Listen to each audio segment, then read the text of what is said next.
The Fig Game Hunter says, besides Puppet, as far as you're aware, did any other members of the TNA roster ever beat off in a trash can backstage?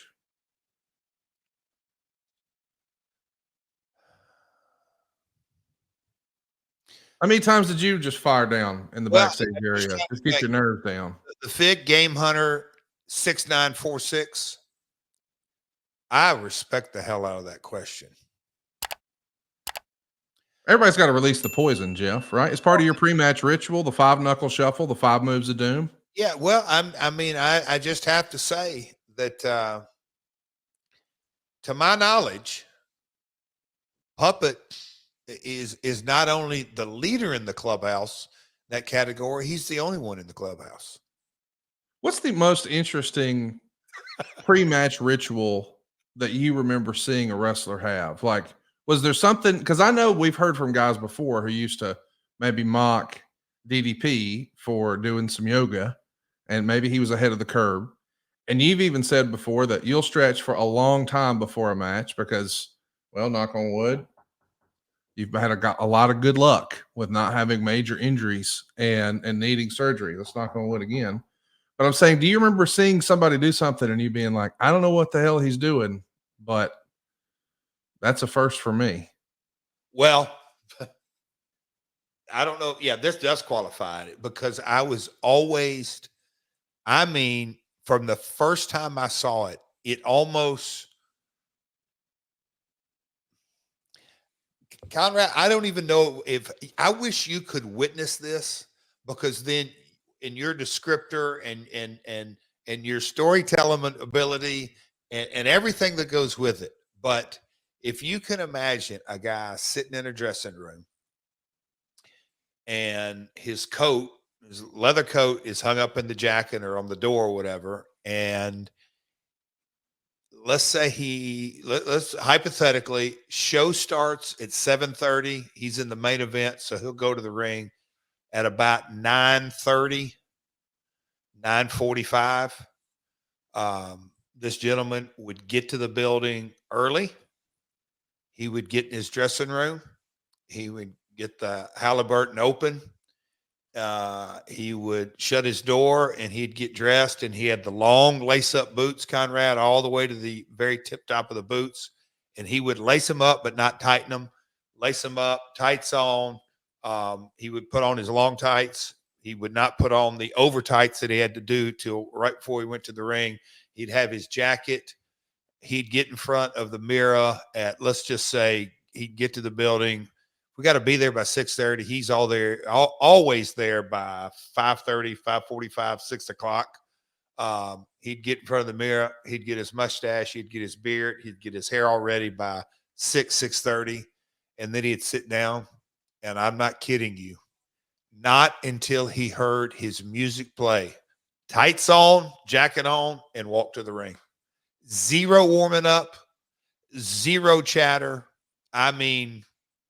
There's only one handsome Jimmy Valiant. I've never seen anything like it. Never. I love it. No warming up. If a guy came in the ring and wanted to talk over the match, he would listen to all this and he'd just say, hey, here's what we're going to do. I don't give you bumps. You don't give me bumps. I love that. Steve wants to know, Jeff, have you ever been to Jamie Dundee's neighborhood?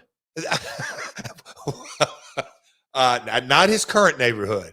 The one and only Jamie Dundee. That cat is, I love me some Jamie. He's bless his heart. But why don't we have him on for a YouTube live? Oh, buddy. Live, uncensored. Let's rock and roll. Let's make that happen. Let's do it. Go hit the subscribe button right now if you haven't already. MyWorldPod.com. You don't want to miss that. Hated villain in Jerry Springer history. Kid you? He won the no doubt of that. Yeah. Jason Sykes has a fun question. If given the chance, would you have worked for Smoky Mountain Wrestling or ECW in the early 90s? You know, I feel like there was dates on Smoky Mountain that never because you went to the WWF. I think there was it was that, and then the ECW I never was available, if you will, but yeah, I'd have worked for both of them. I mean, I work for all promotions, Connie. I have had conversations with Tommy Dreamer, probably a few with Bubba. You know, The heat you would have gotten in ECW would have been off the charts. that's what I mean, I would have loved to have come in and like work a story with Dreamer. I'm the anti ECW. It would I have love it. it would have worked. No doubt. I mean, imagine, and I know you were busy on big time television at the time, but the arena melted for Jerry Lawler when he was there. I heard.